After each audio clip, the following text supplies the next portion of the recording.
Mike Johnson on another issue, telling Republicans during a nearly 3-hour conference call yesterday they must accept the Senate DHS bill, the same bill that Johnson called a joke last week and a crap sandwich.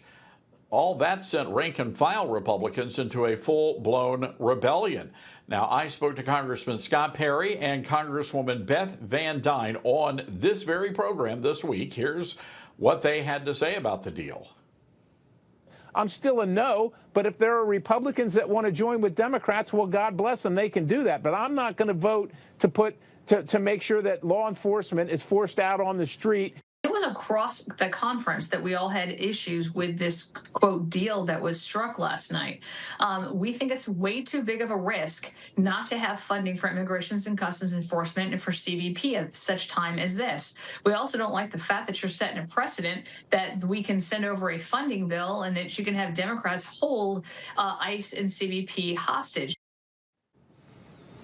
All right, joining me now is Congressman Kevin Hern, a Republican from Oklahoma. Congressman, good to have you with us. I'm curious what you heard. What was the takeaway from that marathon conference call yesterday?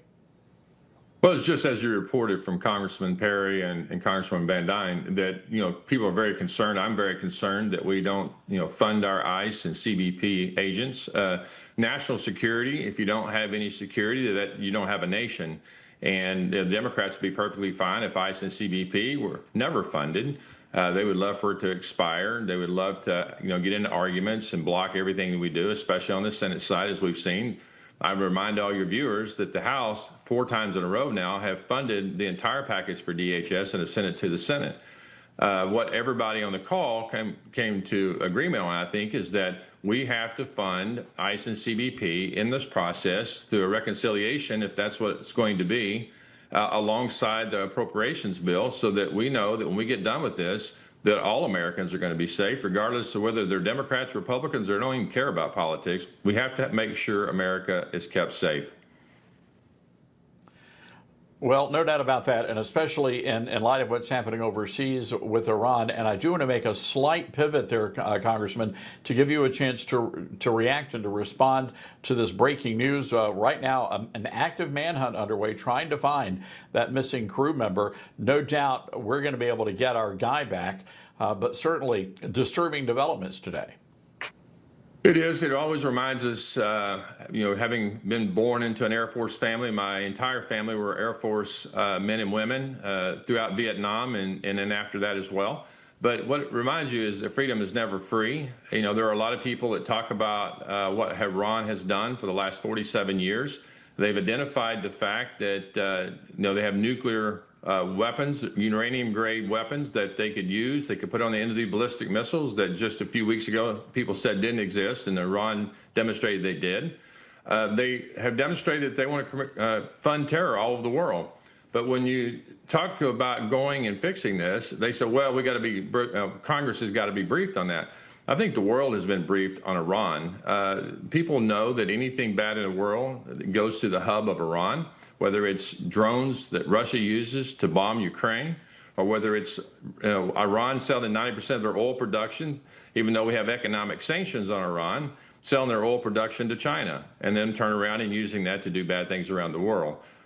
Israel's had enough of that. America's had enough of that, and the president is doing something about it now. Are you guys getting any indication from the White House about what the goal is here? What can we do that we can declare a victory and get the heck out of there? Well, the president said there's going to be no nuclear weapons. We've got to make sure that they never have access to the roughly 970 pounds of enriched uranium that's buried in rubble. We've got to make sure that that we have free flow of commerce throughout the traversing of the Hormuz. I know that the president has said to the other militaries that are going to be most impacted by the 20% of oil that flows through there every day, like the EU and others, that they need to get engaged. But I think the reason they're not getting engaged is because they haven't spent any money on their militaries over the decades. They've allowed us to do their work, and the president's basically sick and tired of it. The military, our military, protecting other nations and them not paying anything to do that. That's why he said back in his first term that they needed to fund their 2% of NATO, and now it's 5%. because their militaries are so bad they can't even protect their own nations when it comes to economic troubles like we're seeing right now. And the president is right about that. But there's only so much we can do for these other nations if they're not going to help us and help themselves. Well, no doubt about that. And you know what? I think we could find some good uses for that money right here at home instead of NATO if they're gonna act like that. Before we let you go, Congressman, I know you're running for the Senate, and a lot of folks wondering about Senate leadership. I'm just curious. If you had the opportunity, would you vote to keep Majority Leader John Thune in power? Well, certainly right now I'm focused on working in the House so that we can do our job as we continue to do. I've worked for the last 5 years on policy, working on good policy. That's one of the reasons I want to go to the Senate, is to go over there and see if we can't shake some things loose. I'm not, privy to everything that's going on behind the scenes as I am in the House side, so I'm going to reserve comment on that and, how I'm going to vote, or if there is such a vote that even comes up. But I think we all need to come together as Republicans and look forward instead of inward. And I think that's what's going on right now. It's very troubling what's happened over the last 5 days between the Senate and the House.